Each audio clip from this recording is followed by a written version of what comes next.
Who were the perpetrators and the killers that are still at large? We took a study that are around at least 322 men in uniform. Those in civilian, at least 1,000. Who are the real people responsible of having blood in their hands?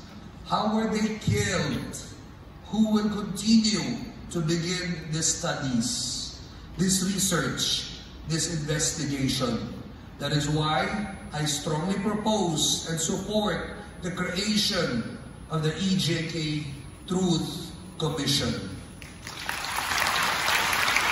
One I proudly tell, there was a time when I too was lost, a young man once touched by darkness, until mercy found me. For in redeeming others, I too am redeemed. Out of that grace was born a calling, and from that calling, Arnold Jansen Kalinga Center, where maligo becomes a sacrament, a meal becomes a communion, and every act of care becomes a prayer.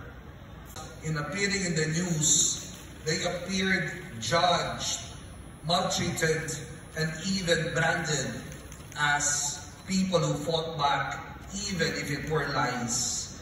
These are the families of the slain, the poor who still dream, the volunteers who choose compassion over comfort, and my fellow missionaries who believe that the church must carry the scent of its people.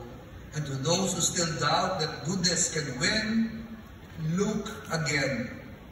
Every act of care, every moment of courage is a proof that the light still breaks through.